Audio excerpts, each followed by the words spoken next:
plaintiff, Christina Gaffney, says she and the defendant were neighbors, and she claims she realized he was a crack addict when he started smoking it in front of her. Christina claims she was dumbfounded when she saw the defendant with crack, and today she's suing him for the cost of a chainsaw and breach of contract. Defendant Sean Abbott admits that he was a crack addict, and he says Christina started using the drug after she saw him with it, and she too became an addict. Sean insists he is now in recovery, and he's countersuing for the value of a car and emotional distress. Start with you. Your Honor, becoming friends with a defendant is probably the worst thing that's ever happened to me. He's a con artist who is a crack cocaine When did addict. you all become friends?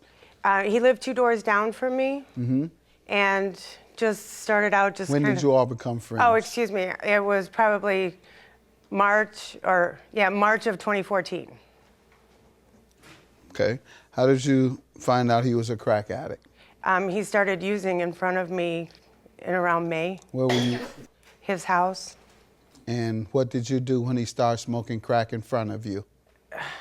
Not much, Your Honor. I was Not pretty much. dumbfounded by it. Dumbfounded. Correct. I'd never seen anything like it before. So you didn't know what he was doing? I did not actually know what he was doing. Didn't ask him either? Did not ask him. Go ahead, sir. You give me some background. Hey, Your Honor. When I first met Christina became obsessed with me, absolutely obsessed with me. And I did use drugs. And I haven't used drugs since the first of the year. I'm in treatment, and First time you met her, you smoked crack in front of her? not the first time, no. It was probably a month after that. And what or did so. she say? She was very interested in it. Right. She then became using the drug Right, herself. I know. I I'm never not crazy. I never introduced. Whatever, sir. I'm just trying to let her know you're not going to make a fool out of me. So don't come in here talking about you saw the man using crack and you didn't know what it was and you didn't ask him what it was. You knew what it was, and like he said, you hit it with him because you were the crackhead too. Go ahead, sir. Your Honor, I've used the drug for a long time, and I did not give her first hit of crack. It's something I've never done for years. Someone else did, and once she started, she went full bore. I've got some evidence to that. You still a crackhead? I'm not a crackhead, Your You Honor. ever been a crackhead? I tried it for about 2 months, Your Honor. Yeah, you were a crackhead, giving me that crackish story. What do you have you want to show me? Just the fact that I am in treatment, sir. I believe you are. You behave like you Take are. all that. First thing you did is admit it. You didn't deny it. You admitted that you know what it looks like. Who is this? This is you? No, that's not me, sir. Oh, I started to say you were really strung out. Here you go, sir. This is Sir? her on crack? That's after her house was raided and she went to jail, sir. Charged with felony counts of delivery of controlled substances. Not only using, selling. Delivery of controlled substances.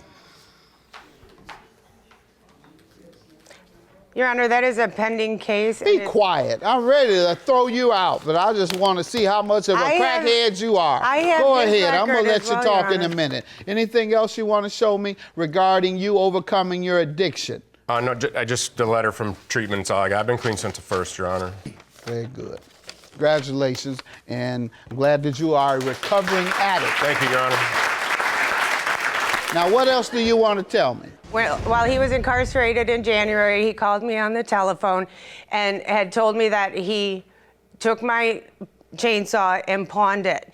And in lieu of getting him out of jail, he was supposed to pay to get my car out of impound, and he was supposed to help me finish my house. No, you sound convincing there. You messed up when you came in here talking about you didn't know what crack looked like. Man started smoking crack in front of you. You just stood there and you didn't know what it looked like. And then you didn't even ask him what he was doing. You just sat there looking dumbfounded. You lost me then because I knew I'm sorry, what was Your going on. Well, you didn't mess your case up. It sounds like you might be telling the truth.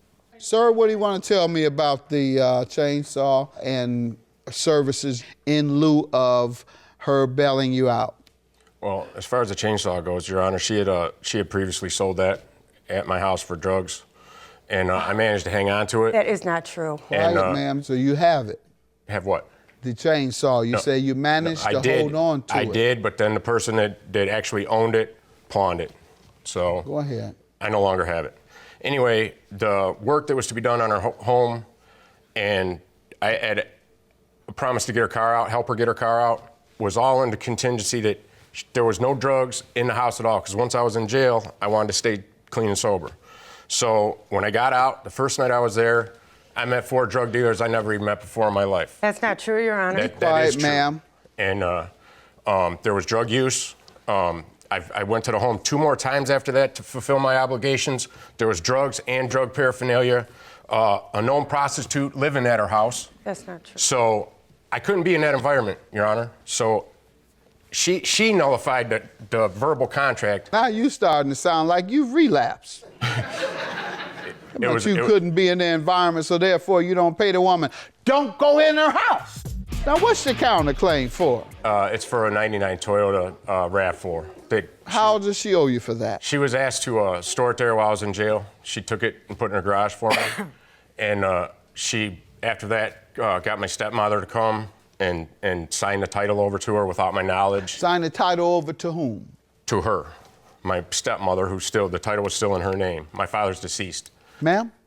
Well, what happened is in May of 2014, Sean had owed me so much money that he gave me the title to the RAV as collateral.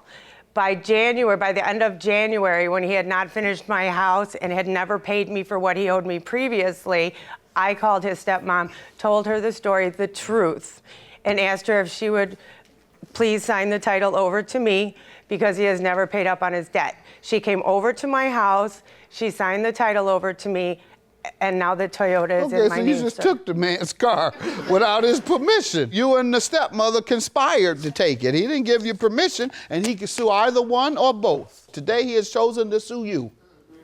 So you owe him for his car. How much is your car worth?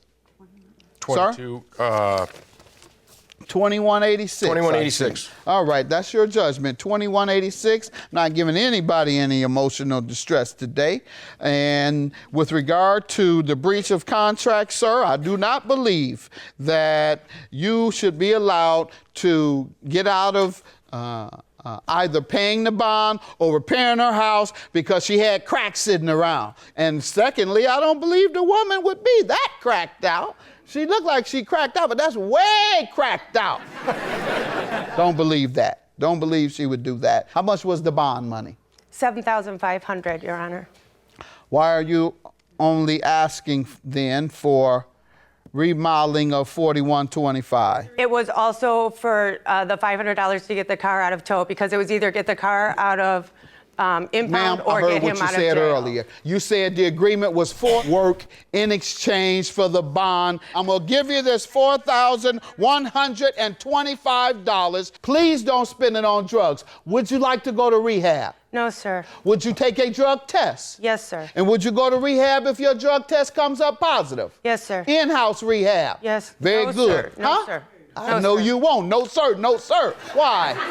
Why won't you? If you're so confident you're not smoking crack, you say, yeah, I'd go to in-house, out-house, any kind of house you want, Judge, because I'm not on crack. Time I mention that in-house, you're, oh, no, not that. I know it, ma'am. Have a good day. I'm just glad that this is over with. You know, I'm glad it's almost over. We have one more case left, and no, you just that was just discussed. Bond money. That's done. You got to drop that.